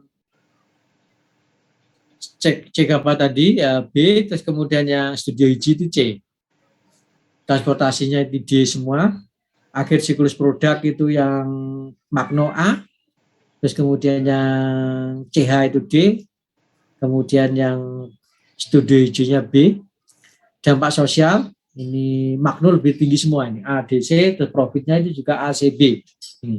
Berarti kesimpulannya di sini Magno lebih dominan. Ini. Kekuatan Magno, bagi seorang desainer yang telah mampu melakukan pembangunan dalam kurun waktu 5 tahun, Magno memiliki kekuatan komunitas yang sangat kuat. Kesadarannya dalam menciptakan produk yang memiliki keberlangsungan yang baik ditunjang dengan melakukan efisiensi dalam penggunaan bahan alam serta konsiderasi yang dilakukan terhadap pelestarian lingkungan sosial. Tanpa menyampingkan aspek ekonomi telah membuat Magno menjadi salah satu produsen Indonesia dengan terapan ideal keberlanjutan yang paling baik di antara kompetitornya. Kalau kekuatan CH ini terletak pada ini dari bahan-bahan bekas, ini pemakaian bahan bekasnya ini. Kalau kekuatan studio hiji ini bahan-bahan alam, katanya dengan pemakaian bahan alamnya ini. Ini daftar pustakanya, nanti bisa kalian lihat sendiri. Terus berikutnya, ini saya masuk ke kemasan produk ramah lingkungan seperti yang tadi di video tadi. Nah ini ada yang dimaksud dengan kemasan ramah lingkungan. Apa sih kemasan ramah lingkungan itu? Atau bahasa Inggrisnya adalah eco-friendly packaging. Nah sini kemasan eco-friendly packaging ini adalah kemasan yang menggunakan bahan-bahan yang mudah diurai, bisa didaur ulang, serta tidak berbahaya bagi lingkungan maupun manusia. Cirinya tidak berdampak buruk bagi lingkungan. Terus terbuat dari bahan yang mudah diurai secara alami. 3, aman untuk manusia dan lingkungan. Plastik aman nggak? Ada plastik yang biodegradable itu.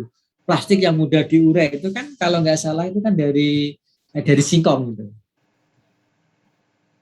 Kalau nggak salah Alfamart atau Indomaret pernah menggunakan plastik yang model itu.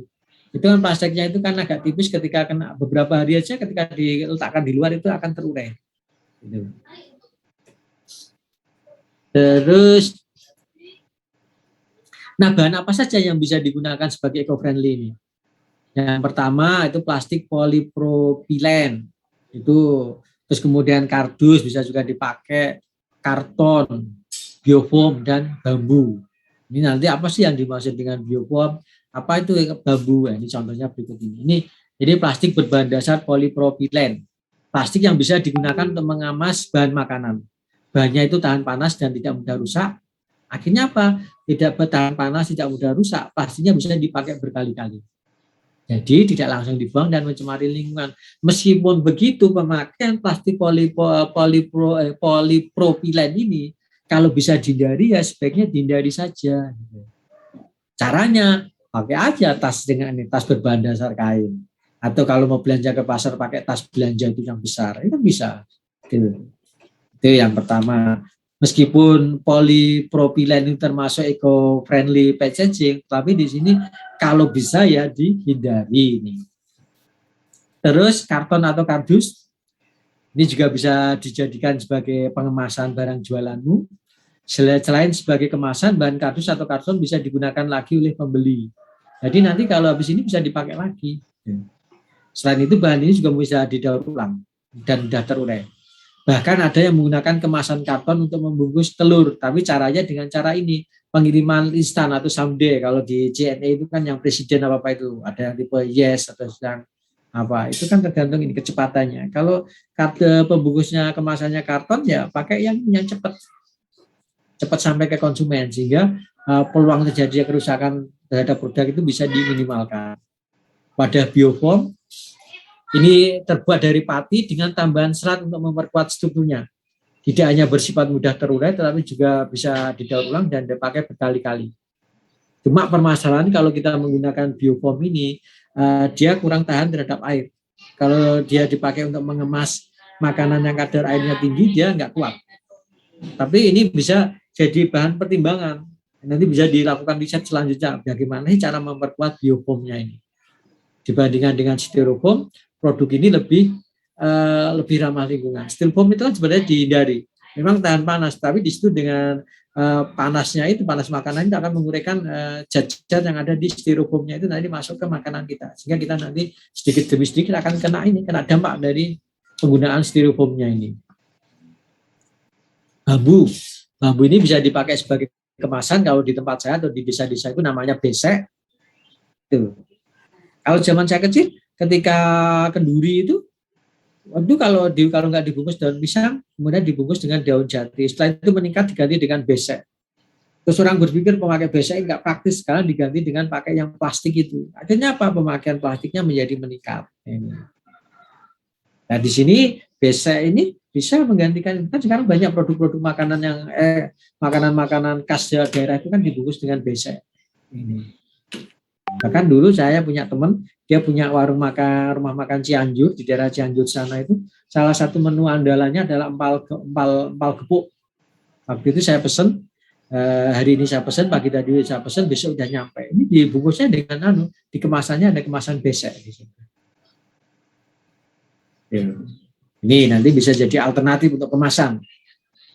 Bahkan di desa-desa itu kan, alat makan itu kan banyak peralatan makan banyak terbuat dari kayu dan bambu. Contoh misalnya entong untuk menyendok nasi itu terbuat dari kayu. Terus kemudian tempat nasinya ini juga terbuat dari anyaman bambu. Cetingnya itu dari bambu. Kalau saya dulu saya pernah mengalami cetingnya dari bambu, terus kemudian cetingnya dari logam. Terus yang sekarang itu dianggap semua tidak praktis, akhirnya apa? Kita kalau makan ngambilnya langsung di rice cooker biar anget terus, panas terus. Padahal ketika nasi dipanaskan terus-menerus itu gizinya bisa hilang.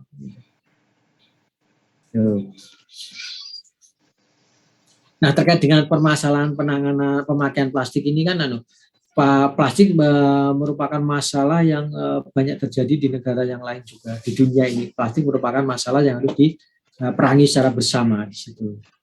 Penggunaan plastik untuk membungkus makanan sering dikaitkan sebagai pemicu kanker, sehingga masalah kesehatan lainnya.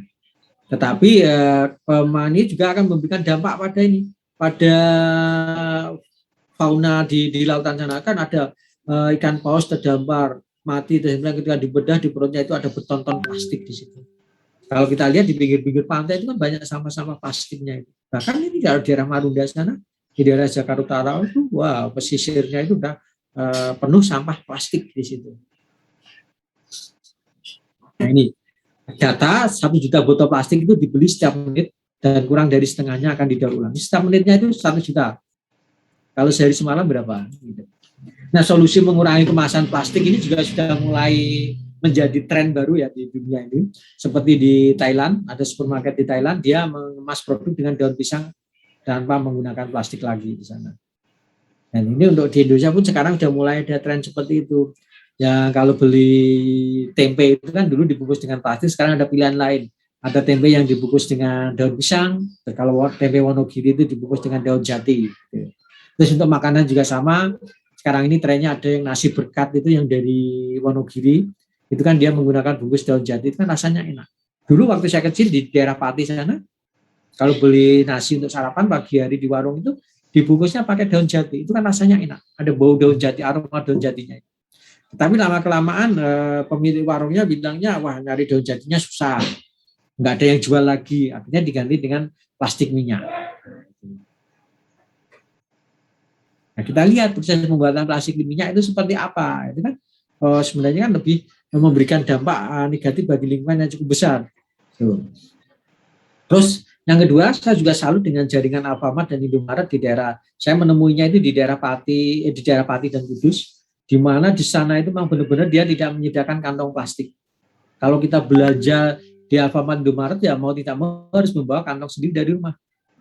Kalau tidak membawa ya kita wajib. Kalau misalnya kita bisa membawa tanpa ditaruh di tas ya nggak masalah. Kalau nggak bisa ya mau tidak mau kita akhirnya apa? Beli tas kantong plastiknya di Alfamart atau Indomaret sana yang terbuat dari kain itu. Itu memang di sana lebih tegas lagi aturannya. Tidak menyediakan kantong plastik sama sekali. Kalau di Solo dan sekitarnya, Solo Raya kan dulu sempat ada wacana itu dan sudah berlangsung. Kalau menggunakan kemasan plastik harus membayar 200 rupiah. Tapi setelah itu kan jadi pertanyaan, uang 200 rupiah itu nanti akan dibawa kemana? Siapa yang mengelola? Akhirnya itu takut jadi temuan, terus kebijakan itu dianulir. Terus sekarang menggunakan kantong plastik lagi tanpa dikenai biaya, itu kalau di jaringan Alfamart dan Indomaret di Solo Raya. Padahal itu kan satu perusahaan. Kenapa di Pati Kudus bisa diterapkan, tapi kok di Solo Raya nggak bisa diterapkan? Terus yang ketiga, beberapa restoran menggunakan pasta untuk sedotan. Nah, ini berarti kita mengurangi pemakaian sedotan dari plastik. Terus beberapa kafe menjual sedotan logam yang dapat digunakan kembali, lengkap dengan tas dan sikat untuk membersihkan. Terus yang kelima, apakah kamu mau mencoba sikat gigi ramah lingkungan? Sikat gigi yang terbuat dari bambu. Terus yang keenam, kamu dapat menggantikan lopak sebagai ganti spons dapur. Ini spons itu kan itu yang untuk mencuci piring, gelas, kemudian sendok, garpu dan lain sebagainya, peralatan masak dan peralatan makan. Nah, lofa itu dari sayuran gabas. Itu yang kalau kering itu kan apa itu kayak sarang burung itu yang dipakai untuk alat untuk mencucinya. Kalau di desa-desa di tempat saya di Pati sana dia menggunakan sabut kelapa. Terus untuk mengurangi pemakaian sabun cucinya untuk mencuci peralatan masak tersebut dia menggunakan abu gosok. Sebenarnya orang di kita itu juga udah visioner, udah berpikir jauh ke depan orang-orang Jawa itu yang menggunakan sabut kelapa, menggunakan lopa, menggunakan abu gosok. Itu mereka sudah berpikir jauh ke depan. Mereka sudah memiliki pemikiran ini dengan pemakaian abu gosok bisa mengurangi busa, bisa mengurangi pencemaran terhadap airnya. Terus di Slovenia juga ada toko bebas plastik. Terus kemudian di Jakarta ini juga sudah ada beberapa startup yang mereka mendirikan toko di mana di situ kalau modelnya itu dia menyediakan produknya itu dalam bentuk curah. Di situ ya dia kalau ada minyak ya minyaknya itu tidak ada dalam bentuk botol-botolan tapi mungkin dalam bentuk drum yang besar. Kalau ada pembeli datang dia harus membawa ini. Pembelinya dipaksa membawa botol dari rumah. Dia membelinya berapa liter. Termasuk juga untuk jualan sampo. Pembeli dari rumah dipaksa membawa kemasan sendiri. Gitu. Terus sabunnya pun sabun yang dijual tanpa kemasan lagi. Dan sabunnya itu produksi sendiri. Kemudian dilabeli ramah lingkungan dan dia tidak memakai pembungkus atau tidak memakai kemasan. Terus yang ke-8, konfeti dapat dibuat dari daun kering. Apa itu konfeti? Bagi anak-anak milenial yang suka pesta-pesta, suka merayakan perayaan tahun baru, itu yang konfeti itu yang disebar ke atas itu ketika ada acara berlangsung atau acara selesai yang itu menimbulkan warna-warni itu kan dari kertas yang dipotong kecil-kecil. Nah, ini ada sebuah solusi kita ganti dengan daun kering. Terus yang ke-9, beberapa maskapai penerbangan menolak menggunakan plastik. Terus kemudian sekarang ini kan dengan menggunakan tiket elektronik itu tiket nggak perlu dicetak lagi. Cukup tunjukkan aja itu kan nanti kalau kita pesen tiket pesawat apa-apa kan terus kemudian dapat email. Nah di email itu dikirimkan tiket atas nama kita. Nah tiket itu kita tunjukkan ke petugasnya waktu kita masuk ke stasiun atau ke bandara. Nah, ini kan salah satu usaha untuk mengurangi pemakaian kertas. Ini contoh sikat gigi dari bambu. Ini pegangannya ini ininya yang dari bambu. Ini contoh lopah. Terus ini yang konveti itu yang seperti ini. Nah, gerakan memakai produk ramah lingkungan ini memanfaatkan gelas kopi silikon dan sedotan aluminium. Sekarang kan kedai kopi, kafe dengan kopi itu kan menjamur gitu. Minum kopi itu sekarang merupakan budaya. Kalau dulu minum kopi itu hanya untuk orang-orang kecil, para petani, nelayan. Sekarang enggak, kopi itu sudah merupakan identitas. Kopi itu merupakan strata sosial terbaru di sini. Harga kopi satu cangkir ada yang 50.000, ada yang lebih di atas itu. Nah itu dengan berjamurnya kafe-kafe itu, pemakaian gelas plastiknya kan semakin banyak. Sedotannya juga semakin banyak. Nanti habis dipakai apa? Dibuang. Nah, bagaimana caranya? Di sini sudah ada ini. Dia memakai gelas kopi silikon yang bisa dipakai berulang kali. Terus sedotan dari aluminium yang juga bisa dipakai berulang kali. Terus menggunakan pakaian dari bahan yang sudah didaur ulang. Ini yang namanya pakaian itu kan biasanya kita beli sekarang itu dipakainya sekali, setelah itu ditumpuk di lemari pakaian. Setelah itu nggak pernah dipakai lagi. Memakai tisu dari kertas daur ulang, ganti kantong plastik dengan tas belanja kain ramah lingkungan. Terus memanfaatkan kertas daur ulang. Menggunakan lampu LED di rumah kita. Terus mengganti deterjen pakaian dengan yang ramah lingkungan. Waktu saya zaman SD, saya sama ibu saya sudah sering membuat sabun cuci sendiri. Di situ kan relatif mudah sekali membuat sabun cuci itu. Nah sekarang dengan kalian sudah belajar, sudah jadi mahasiswa, kan kalian tahu bahan-bahan apa sih yang busanya itu sedikit, terus kemudian toksisitasnya atau dampak terhadap lingkungan rendah itu, ya itu kan kalian bisa memilih komponen-komponennya. Nanti kalian racik, terus kemudian jadi sabun cuci sendiri. Atau nanti sabun mandi sendiri. Bahkan sekarang ini yang namanya minyak jelantah itu kan minyak bekas menggoreng ikan itu bisa diolah menjadi sabun mandi. Itu sangat mudah sekali. Bahkan anak-anak SMP itu sudah bisa melakukan itu, apalagi kalian sebagai mahasiswa. Ini, gunakan sabun dan sampo yang bebas kandungan karbon. Terus gunakan alat makan yang bisa didaur ulang. Nah, dasar kayu atau bambu yang aman dan bisa dilanjut dengan mudah di dalam tanah. Konsumsi sayuran dan buah organik. Pemakaian lerak untuk mencuci kain batik. Itu contoh-contoh desain ramah lingkungan, kemasan ramah lingkungan, dan produk yang ramah lingkungan. Mungkin ada yang mau didiskusikan terlebih dahulu. Ini adalah kuliah terakhir dari saya. Ini saya udah pertemuan ke-7. Nanti pertemuan ke-8 adalah ujian tengah semester. Terus pertemuan ke-9 nanti dosennya udah ganti Pak Hadi. Ini ada pertanyaan, ini kuliah terakhir dari saya. Nanti materi UTS-nya itu ya dari pertemuan pertama sampai pertemuan ke-7.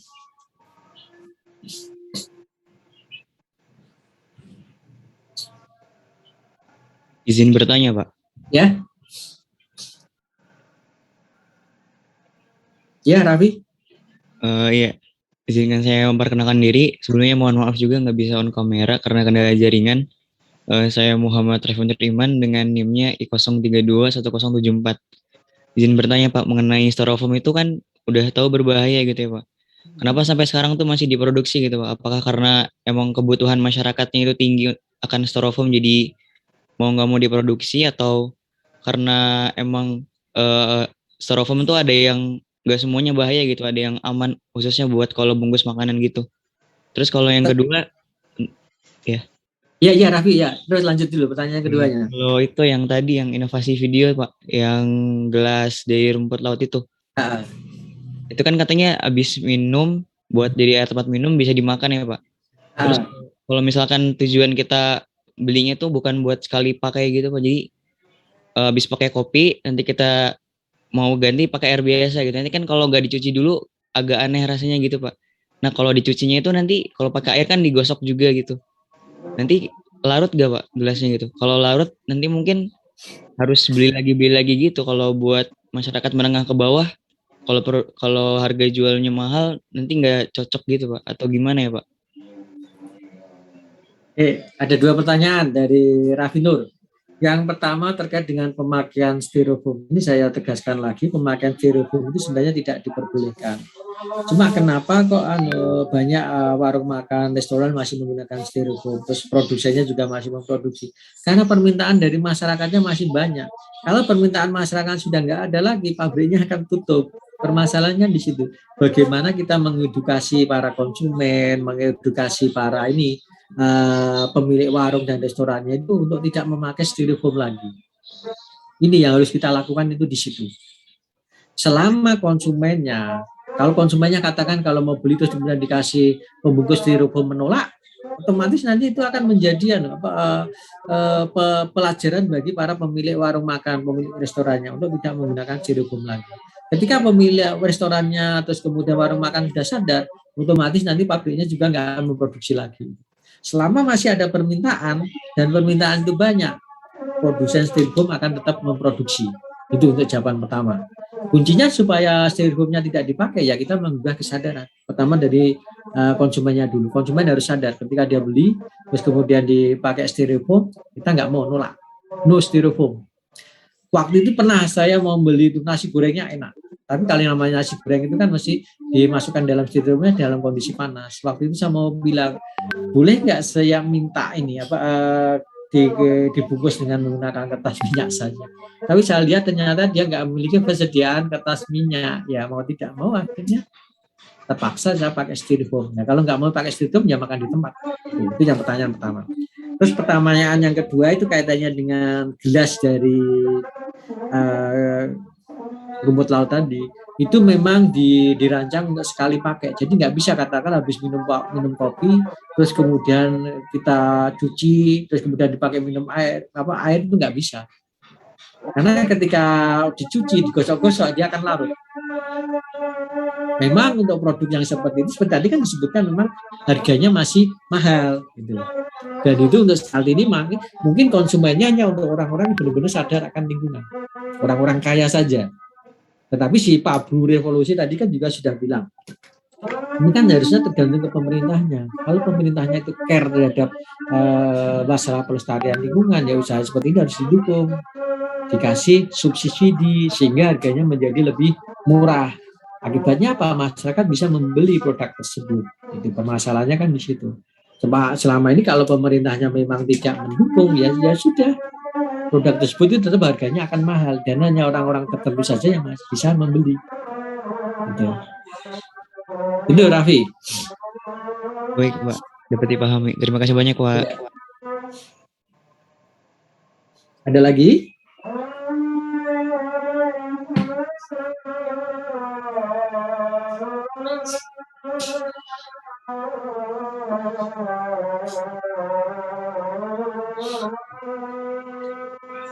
Izanada?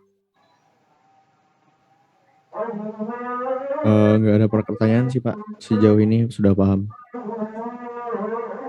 Ini formatnya, Laina? Belum ada Bapak. Pak Aurelio?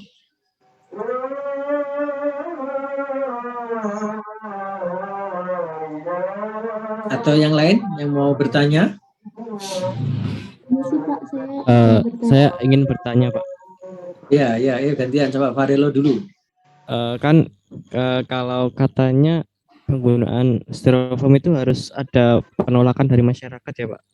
Ya. Kenapa bukan dari pemerintahnya aja gitu Pak yang tegas melarang gitu Pak? Enggak, kalau pemerintahnya itu biasanya kan dia harus memberikan solusi. Kalau hanya sekedar kan sekarang gini aja. Kamu tahu nggak yang namanya COVID kemarin itu kan sempatan jadi wabah yang sangat mematikan di Indonesia. Pemerintah selalu memberikan perintah. Mbok kita jaga prokes, presiden yang ngomong jaga prokes, pakai masker. Bagaimana tanggapan warga? Nggak nurut. Akhirnya banyak yang meninggal, banyak yang kena. Apalagi ini hanya sekedar pemakaian styrofoam yang belum terbukti itu ada yang meninggal karena kemasannya ketika beli makan dikemas dengan styrofoam.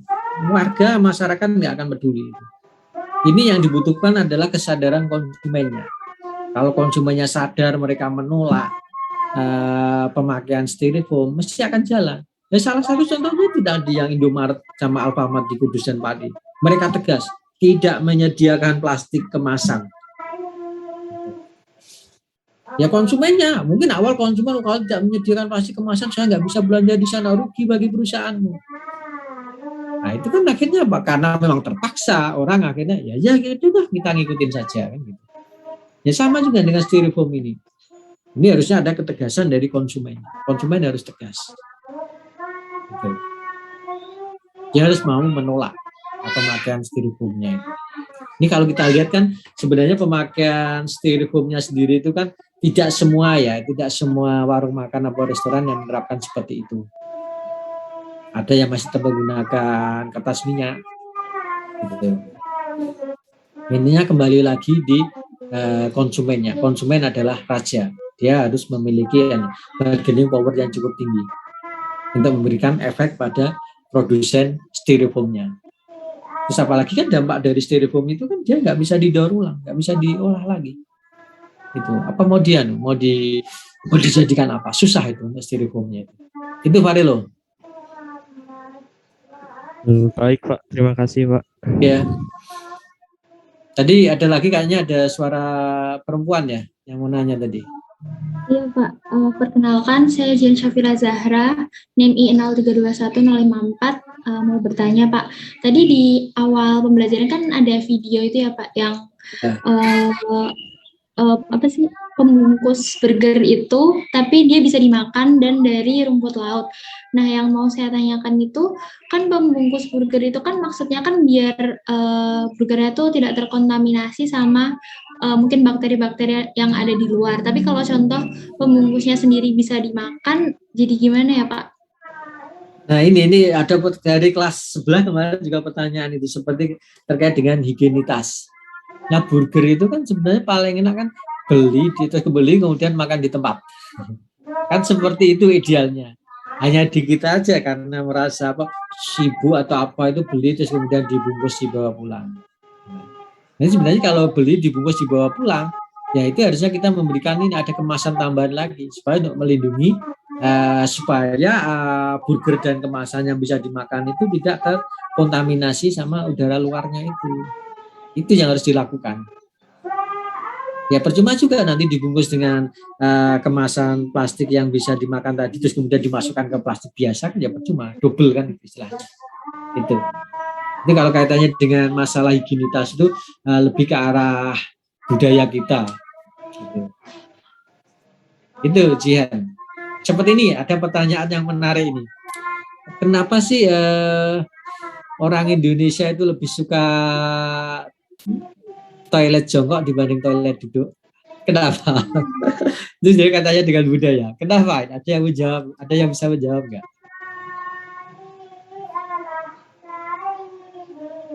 Gimana Jihan? Bisa jawab? Mungkin keluarnya lebih cepat Pak, nggak tahu. Enggak, itu ada budayawan itu dia si Pak Jaduk, budaya seniman itu dia bilang orang Indonesia itu lebih suka WC jongkok karena apa? Karena makanan yang kita makan itu lebih padat. Lebih padat. Kalau kita menggunakan WC duduk, apa yang terjadi? Nggak ada tekanan. Susah, kalau padat itu kan perlu tekanan. Kalau jongkok itu tekanan lebih kuat. Gitu. Berbeda dengan orang luar negeri. Makanannya kan roti, susu, kan lebih lembek. Jadi duduk itu lebih mudah untuk buang air besarnya. Sama juga dengan tadi. Kalau kita beli makanan ya sebaiknya makan di tempat. Paling enak itu makan di tempat. Katakanlah ada di dekat saya itu ada yang namanya soto sawah. Itu katanya sotonya enak banget. Suatu saat ya dimanapun ada yang diklaim itu masakannya enak, terus kemudian kita beli dibungkus dimakan di rumah, kok rasanya jadi beda ya? Rasanya kok nggak enak? Ya kan jelas. Kalau yang namanya masakan soto itu kalau dimakan di tempat kan masih hangat enak. Kalau dibawa pulang, kalau rumah kita jauh, jadi dingin. Apalagi dia bungkusnya pakai plastik, kena jajan dari plastiknya tadi dimakan udah nggak enak. Makanya yang paling benar itu ya beli makanan yang makan di tempat. Kayak burger itu ya sebaiknya makan di tempat. Kalau kamu lihat orang-orang di film-film luar negeri itu beli burger, jajan burger kan langsung makan di tempat. Jarang yang dibawa untuk bekal untuk dibawa ke rumah itu kan ya jarang gitu. Itu pertanyaannya kembali ke situ, tapi semua itu ya bisa diakali tadi. Bisa nggak ini nanti kaitannya dengan ini ya Pak, perkembangan teknologinya. Kalau itu nanti untuk membungkus burger terus supaya ini tidak terkontaminasi dengan udara luar, terus untuk menjaga kehigienisan gimana caranya? Ya salah satu ide saya itu gini. Ya sudah nanti dibungkus dengan plastik itu bawa pulang. Nah ini gimana kan dipegang-pegang tadi, kalau dimakan kan nggak higienis. Ya sudah kemasannya plastiknya kita buang, rotinya aja kita makan. Entah kemasannya yang kita buang itu kena air apa-apa, kena tanah dia langsung terurai. Udah selesai masalah sajian.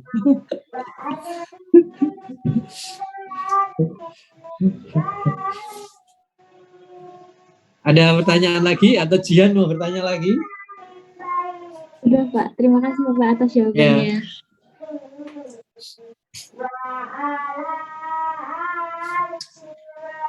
Ini biasanya Misi Mukli. Pak, saya mau tanya. Iya.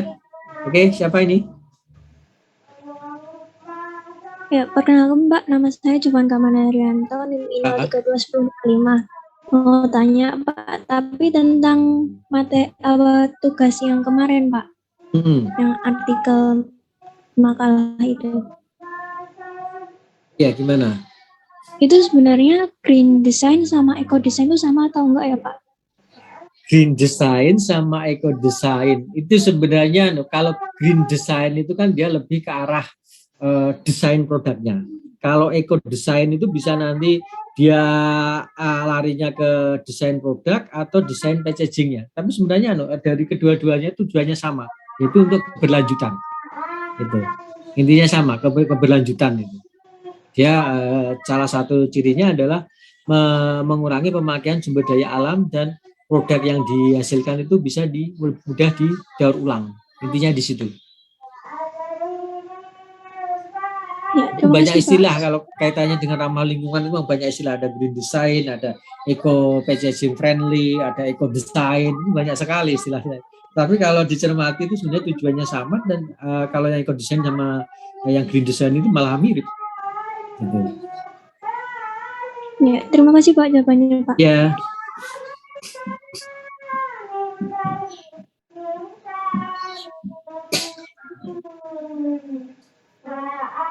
Ada pertanyaan lagi?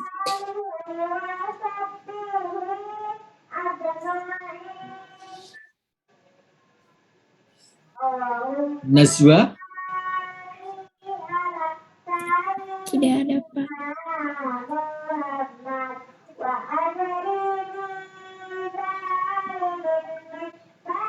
Najla Zakia? Ada pertanyaan? Tidak ada Pak.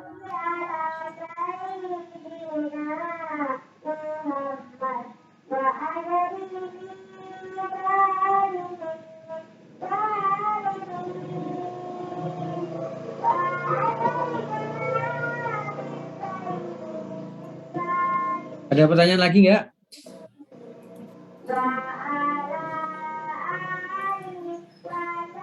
Khadijah? Untuk sekarang belum ada sih Pak.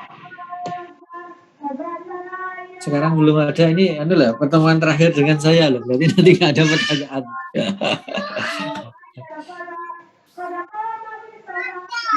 Oke, sudah nggak ada pertanyaan ini.